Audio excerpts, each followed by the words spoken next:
ഏതൊരു മനുഷ്യന്റെ ജനാസ കൊണ്ടുപോയി കബറിൽ വെച്ചാലും കബറിന്റെ സ്വഭാവം എങ്ങനെയാ? ഒന്ന് കെട്ടിപ്പിടിക്കും. ആ കെട്ടിപ്പിടുത്തം വല്ലാത്ത കെട്ടിപ്പിടുത്തമാ. മഹാനായ പ്രവാചകൻ സല്ലല്ലാഹു അലൈഹി വസല്ലമ തങ്ങൾ പറയുകയാണ്, ഖബർ കെട്ടിപ്പിടിക്കും. ആ കെട്ടിപ്പിടിയിൽ നിന്ന് രക്ഷപ്പെടാൻ ഒരാൾക്കും കഴിയില്ല. അങ്ങനെ ആരെങ്കിലും രക്ഷപ്പെടുമായിരുന്നെങ്കിൽ മഹാനായ സഅദ് ഇബ്നു മുആദ് റളിയല്ലാഹു തആല അൻഹു രക്ഷപ്പെടുമായിരുന്നു. മഹാനായ പ്രവാചകൻ സല്ലല്ലാഹു അലൈഹി വസല്ലമ തങ്ങൾ സൈനബ് റളിയല്ലാഹു തആല അൻഹുവിന്റെ ജനാസ കൊണ്ട് ഖബറടക്കുകയാണ്.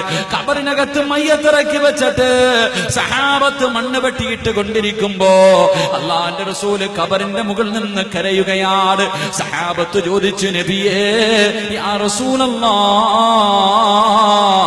അല്ലാഹുവിന്റെ റസൂലേ, എന്തിനാണ് കരയുന്നത്? എന്റെ സൈനബിന്റെ മയ്യത്ത് ഖബറിനകത്ത് ഇറക്കി വെച്ചപ്പോ ഖബർ ഞെരുക്കി സഹാബാ. എന്റെ സൈനബ് സദാ വേദന സഹിക്കാൻ കഴിയാതെ കരഞ്ഞ ശബ്ദമുണ്ടല്ലോ, അത് കിഴക്ക് മുതൽ പടിഞ്ഞാറ് വരെ കേട്ടെന്ന ലോകത്തിന്റെ നേതാവ് പഠിപ്പിക്കുമ്പോ നമ്മളും പോകണ്ടവരാ. ഒരു ദിവസം നമ്മളെയും കൊണ്ട് വെക്കുമല്ലോ. എങ്ങനാ ഖബർ ഞെരുക്കുന്നത്? അല്ലാഹുവിന്റെ റസൂൽ പറയുന്നു, സഹാബാ,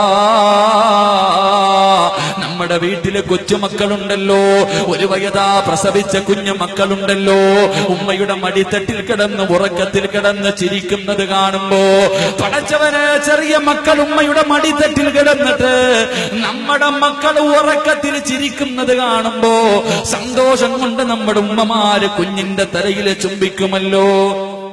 അല്ലാഹുവിന്റെ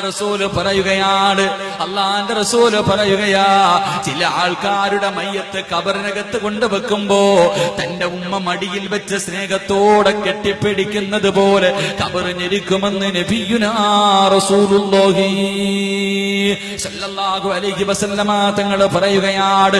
ഉമ്മ സ്നേഹത്തോടെ കെട്ടിപ്പിടിക്കുന്നത് പോലെ ഒരു വിഭാഗം ജനങ്ങളെ ഖബർ കെട്ടിപ്പിടിക്കുകയാണ്. രണ്ടാമത്തെ വിഭാഗം എങ്ങനെയെന്നറിയുവോ? 6 അടി മണ്ണിന്റെ കുഴിയുണ്ടല്ലോ പൊന്നുമോനെ. ഒരു മനുഷ്യൻ നേരെ നിന്നാൽ, ഒരു മനുഷ്യന് ഖബറിനകത്ത് നിന്നിട്ട് ഒരു കൈ പോലും ഉയർത്താൻ കഴിയാത്ത ആ ചെറിയ ഖബറുണ്ടല്ലോ, ആ ഖബറിനകത്ത് ചില മയ്യത്തുകൾ ഇറക്കി വെക്കുമ്പോ രണ്ടു ഭാഗത്ത് നിന്ന് ഖബർ ഞെരുക്കുകയാണ്. വാരിയെല്ലുകൾ കോർക്കുന്ന രീതിയിൽ, അല്ലാഹുവേ, അവന്റെ നെഞ്ചും കൂടും പൊടിഞ്ഞു പോകുന്ന രീതിയിൽ ഒരു വിഭാഗത്തെ ഖബർ ഞെരുക്കുമെന്ന് നബിയുനാ റസൂലുള്ളാഹി